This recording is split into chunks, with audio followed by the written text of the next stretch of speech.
ਬੱਚਿਓ online classes ਦਾ ਇੱਕ ਫਾਇਦਾ ਤੁਸੀਂ ਇਹ ਵੀ ਉਠਾ ਸਕਦੇ ਹੋ ਕਿ ਜਦੋਂ ਸਕੂਲਾਂ ਦੇ ਵਿੱਚ ਆਪਣੀ ਪੜ੍ਹਾਈ ਸ਼ੁਰੂ ਹੋ ਗਈ ਤਾਂ ਆਪਣੇ ਕੋਲ ਇੰਨਾ ਸਮਾਂ ਹੀ ਨਹੀਂ ਹੋਣਾ ਕਿ ਆਪਾਂ ਬਹੁਤ ਜ਼ਿਆਦਾ ਵਿਸਥਾਰ ਦੇ ਵਿੱਚ ਨੈੱਟ ਤੋਂ ਸਹੀ ਤਰ੍ਹਾਂ ਨਾਲ ਜਾਣਕਾਰੀ ਲੈ ਸਕੀਏ।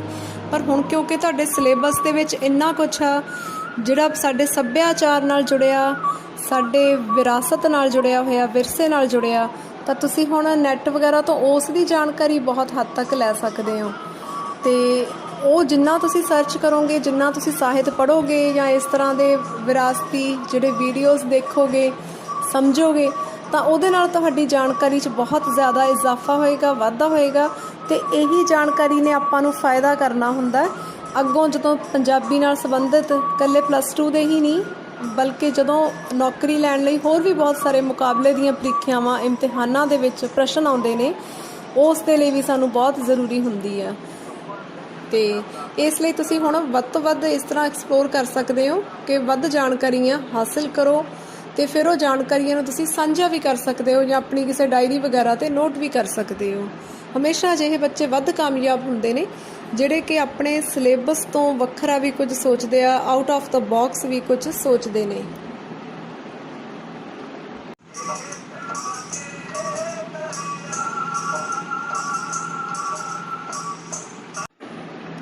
ਬਾਰ੍ਹਵੀਂ ਜਮਾਤ ਦੇ ਲਾਜ਼ਮੀ ਪੰਜਾਬੀ ਦੇ ਪਾਠਕ੍ਰਮ ਦੀਆਂ ਆਪਾਂ ਕਾਫੀ ਸਾਰੀਆਂ ਵੰਨਗੀਆਂ ਪੜ੍ਹ ਚੁੱਕੇ ਹਾਂ। ਭਾਵੇਂ ਮੈਂ ਤੁਹਾਨੂੰ ਉਹ ਨੋਟਬੁੱਕਸ 'ਤੇ ਕਰਨ ਨੂੰ ਨਹੀਂ ਕਿਹਾ ਅਜੇ, ਪਰ ਤੁਸੀਂ ਉਹ ਕਈ ਸਾਰੀਆਂ ਕਵਿਤਾਵਾਂ ਜਿਵੇਂ ਟੁਕੜੀ ਜੱਗ ਤੋਂ ਨਿਆਰੀ, ਵਗਦੇ ਪਾਣੀ, ਪੁਰਾਣੇ ਪੰਜਾਬ ਨੂੰ ਆਵਾਜ਼ਾਂ, ਇਸ ਤਰ੍ਹਾਂ ਦੀਆਂ ਤੁਸੀਂ ਕਵਿਤਾਵਾਂ ਕਰ ਚੁੱਕੇ ਹੋ। ਸਾਂਝ ਕਹਾਣੀ ਨੂੰ ਤੁਸੀਂ ਆਨਲਾਈਨ ਪੜ੍ਹ ਚੁੱਕੇ ਹੋ। ਅਤੇ ਇਸ ਤੋਂ ਇਲਾਵਾ ਜਿਹੜਾ ਸਾਡਾ ਸੰਖੇਪ ਰਚਨਾ ਅਤੇ ਸਿਰਲੇਖ ਆ, ਪ੍ਰੈਸੀ ਅਤੇ ਟਾਈਟਲ, ਉਹ ਤੁਸੀਂ ਪੜ੍ਹ ਚੁੱਕੇ ਹੋ। ਅਤੇ ਹੋਰ ਵੀ ਕੁਝ ਵੰਨਗੀਆਂ ਜਿਵੇਂ ਅਖਾਣ, ਇਹਨਾਂ ਬਾਰੇ ਆਪਾਂ ਗੱਲ ਕੀਤੀ ਸੀ। ਅਤੇ ਅੱਜ ਕੱਲ੍ਹ ਪੰਜਾਬੀ ਸੱਭਿਆਚਾਰ ਬਾਰੇ ਜਿਹੜਾ ਹੈਗਾ ਉਹ ਚੱਲ ਰਿਹਾ, ਅਤੇ ਇਸ ਦੇ ਸੰਬੰਧ 'ਚ ਹੀ ਆਪਾਂ ਰੋਜ਼ ਕੋਈ ਨਾ ਕੋਈ ਅਧਿਆਏ ਅਤੇ ਉਹਦੇ ਥੋੜ੍ਹੇ ਜਿਹੇ ਪ੍ਰਸ਼ਨ ਕਰਿਆ ਕਰਾਂਗੇ, ਕਿਉਂਕਿ ਤੁਹਾਨੂੰ ਜ਼ਿਆਦਾ ਆਪਾਂ ਕੰਮ ਵੀ ਨਹੀਂ ਦੇਣਾ ਹੈਗਾ, ਪਰ ਥੋੜ੍ਹਾ ਜਿੰਨਾ ਕੁ ਕੰਮ ਮਿਲਦਾ ਉਹ ਤੁਸੀਂ ਕਰ ਸਕਦੇ ਹੋ। ਔਰ ਇਹ ਤੁਹਾਡੀ ਹੀ ਮੰਗ ਸੀ ਕਿ ਸਾਨੂੰ ਕੰਮ ਦਿੱਤਾ ਜਾਇਆ ਕਰੇ, ਤਾਂ ਕਰਕੇ ਆਪਾਂ ਲਾਜ਼ਮੀ ਪੰਜਾਬੀ ਦਾ ਇਹ ਕੰਮ ਸ਼ੁਰੂ ਕਰ ਰਹੇ ਹਾਂ। ਸ਼ਬਦਕੋਸ਼ ਤਰਤੀਬ ਬਹੁਤ ਹੀ ਦਿਲਚਸਪ ਟੌਪਿਕ ਹੈ ਜਿਹੜਾ ਮੈਂ ਤੁਹਾਨੂੰ ਕਰਵਾਉਂਗੀ। ਆਨਲਾਈਨ ਘਰ ਬੈਠ ਕੇ ਬੜੇ ਆਰਾਮ ਨਾਲ ਕੀਤਾ ਜਾ ਸਕਦਾ।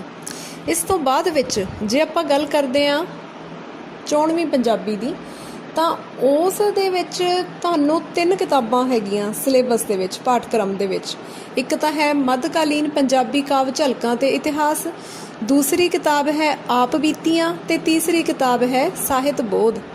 ਪਹਿਲੀ ਕਿਤਾਬ ਦੀ ਗੱਲ ਕਰੀਏ ਤਾਂ ਉਹਦੇ ਵਿੱਚ ਮੱਧਕਾਲ ਦੀ ਪੰਜਾਬੀ ਕਵਿਤਾ ਅਤੇ ਕਵੀਆਂ ਦੇ ਬਾਰੇ ਵਿੱਚ ਗੱਲਬਾਤ ਹੈਗੀ ਆ, ਜਾਣਕਾਰੀ ਆ, ਅਤੇ ਉਹ ਕਵਿਤਾਵਾਂ ਵੀ ਤੁਹਾਡੇ ਨਾਲ ਸਾਂਝੀਆਂ ਕੀਤੀਆਂ ਗਈਆਂ, ਜਿਵੇਂ ਕਿ ਗੁਰਬਾਣੀ ਦੀਆਂ ਕਵਿਤਾਵਾਂ, ਸੂਫੀ ਕਿੱਸਾ ਅਤੇ ਬੀਰ ਕਾਵਿ। ਇਹਦੇ ਬਾਰੇ ਮੈਂ ਤੁਹਾਨੂੰ ਆਪਣਾ ਇੱਕ ਲੈਕਚਰ ਪਹਿਲਾਂ ਵੀ ਦੇ ਚੁੱਕੀ ਹਾਂ ਆਨਲਾਈਨ। ਦੂਸਰੀ ਕਿਤਾਬ ਆਪ ਬੀਤੀਆਂ, ਜਿਹਦੇ ਵਿੱਚ ਕਿ ਬਹੁਤ ਸਾਰੇ ਲੇਖਕਾਂ ਨੇ ਆਪਣੀ ਜ਼ਿੰਦਗੀ ਦੇ ਬੀਤੇ ਹੋਏ ਪਲਾਂ ਬਾਰੇ ਲਿਖਿਆ, ਜਿਹਨੂੰ ਆਪਾਂ ਸਵੈ ਜੀਵਨੀ ਕਹਿੰਦੇ ਹਾਂ। ਸੋ ਉਹਨਾਂ ਨੇ ਸਵੈ ਜੀਵਨੀ ਦੇ ਰੂਪ ਵਿੱਚ ਲਿਖਿਆ ਹੋਇਆ। ਜੀਵਨੀ ਹੁੰਦੀ ਹੈ ਕਿਸੇ ਬਾਰੇ ਲਿਖਣਾ, ਕਿਸੇ ਦੀ ਜ਼ਿੰਦਗੀ ਬਾਰੇ ਲਿਖਣਾ, ਅਤੇ ਸਵੈ ਹੋ ਗਿਆ ਆਪਣਾ, ਮਤਲਬ ਆਪਣੀ ਜ਼ਿੰਦਗੀ ਬਾਰੇ ਜਦੋਂ ਕੋਈ ਆਪ ਲਿਖਦਾ। ਤਾਂ ਉਹ ਜਿਹੜੀਆਂ ਸਵੈ ਜੀਵਨੀਆਂ ਹੈਗੀਆਂ ਉਹ ਤਾਂ ਵੱਡੀਆਂ ਕਿਤਾਬਾਂ ਹੁੰਦੀਆਂ, ਅਤੇ ਉਹਨਾਂ 'ਚ ਛੋਟੇ ਛੋਟੇ ਅੰਸ਼ ਲਏ ਗਏ ਨੇ ਤੁਹਾਡੇ ਸਿਲੇਬਸ ਦੇ ਵਿੱਚ।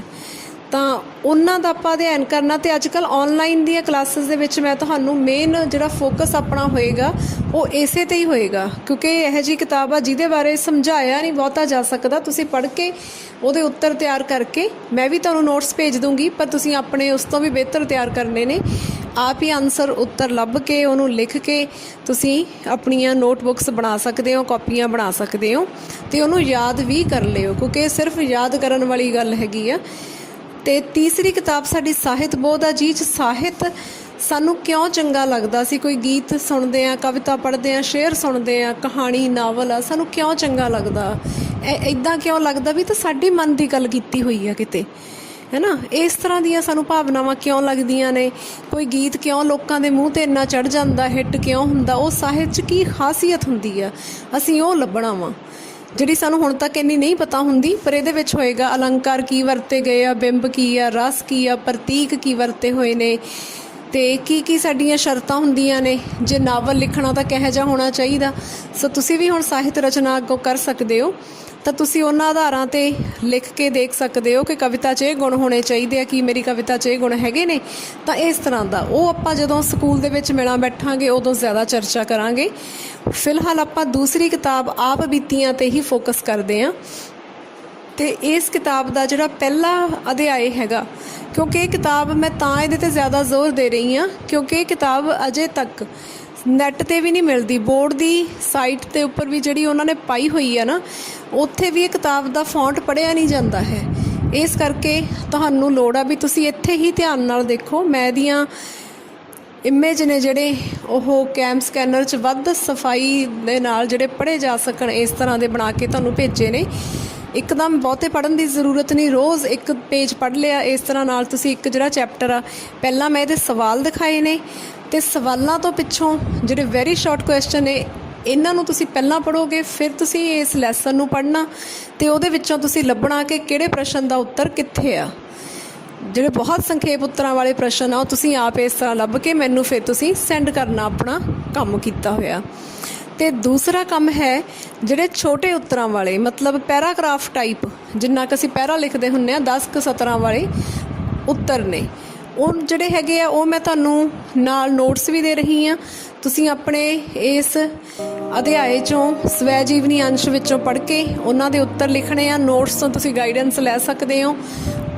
ਅਤੇ ਉਹਦੇ ਵਿੱਚ ਖਾਸੀਅਤ ਇਹ ਆ ਕਿ ਜੇ ਤਾਂ ਕਿਸੇ ਬੱਚੇ ਨੇ ਚੰਗੇ ਨੰਬਰ ਲੈਣੇ ਨੇ, ਉਹ ਬੱਚਾ ਤਾਂ ਸਿੱਧਾ ਸਵਾਲ ਦਾ ਜਵਾਬ ਲਿਖ ਦਿੰਦਾ, ਪਰ ਜੇ ਕਿਸੇ ਬੱਚੇ ਨੇ ਬਹੁਤ ਚੰਗੇ ਨੰਬਰ ਲੈਣੇ ਆ ਤਾਂ ਉੱਥੇ ਸਾਨੂੰ ਥੋੜ੍ਹੀ ਜਿਹੀ ਮਿਹਨਤ ਕਰਨੀ ਪੈਂਦੀ ਹੈ, ਜਿਵੇਂ ਕਿ ਇਹਨਾਂ ਨੋਟਸ ਦੇ ਵਿੱਚ ਵੀ ਮੈਂ ਲਿਖਾਇਆ ਹੋਇਆ, ਤੁਸੀਂ ਦੇਖ ਸਕਦੇ ਹੋ। ਪਹਿਲਾਂ ਤਾਂ ਤੁਸੀਂ ਲੇਖਕ ਦਾ ਨਾਂ ਲਿਖਣਾ ਜਿਹਦਾ ਉਹ ਸਵੈ ਜੀਵਨੀ ਅੰਸ਼ ਹੈ। ਫਿਰ ਤੁਸੀਂ ਉਸ ਸਵੈ ਜੀਵਨੀ ਦੇ ਅੰਸ਼ ਦਾ ਨਾਂ ਲਿਖਣਾ ਜਿਹੜਾ ਤੁਹਾਡੀ ਕਿਤਾਬ ਦੇ ਵਿੱਚ ਹੈ, ਉਸ ਚੈਪਟਰ ਦਾ ਨਾਂ। ਜਿਵੇਂ ਆਪਾਂ ਕੋਈ ਇੱਕ ਚੈਪਟਰ ਪੜ੍ਹਦੇ ਹਾਂ, ਇਸ ਵਾਰੀ ਆਪਾਂ ਪਹਿਲੇ ਚੈਪਟਰ ਦੀ ਗੱਲ ਕਰ ਰਹੇ ਹਾਂ ਜਿਸ ਦਾ ਨਾਂ ਹੈ ਐਬਟਾਬਾਦ, ਪ੍ਰੋਫੈਸਰ ਪੂਰਨ ਸਿੰਘ ਦਾ ਸਵੈ ਜੀਵਨੀ ਅੰਸ਼।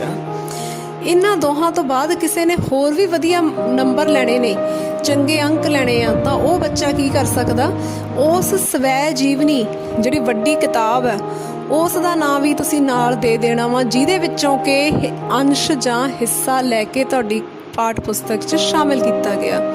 ਜਿਵੇਂ ਕਿ ਪ੍ਰੋਫੈਸਰ ਪੂਰਨ ਸਿੰਘ ਦੀ ਸਵੈ ਜੀਵਨੀ ਦਾ ਨਾਂ ਹੈ ਜ਼ਿੰਦਗੀ ਦੇ ਰਾਹਾਂ 'ਤੇ, on the path of life, ਜ਼ਿੰਦਗੀ ਦੇ ਰਾਹਾਂ 'ਤੇ। ਸੋ ਤੁਸੀਂ ਇਹਨੂੰ ਇਸ ਤਰ੍ਹਾਂ ਲਿਖੋਗੇ ਕਿ ਪ੍ਰੋਫੈਸਰ ਪੂਰਨ ਸਿੰਘ ਦੀ ਸਵੈ ਜੀਵਨੀ ਜ਼ਿੰਦਗੀ ਦੇ ਰਾਹਾਂ 'ਤੇ ਵਿੱਚੋਂ ਲਏ ਗਏ ਅੰਸ਼ ਐਬਟਾਬਾਦ ਵਿੱਚ ਲੇਖਕ ਨੇ ਦੱਸਿਆ ਹੈ।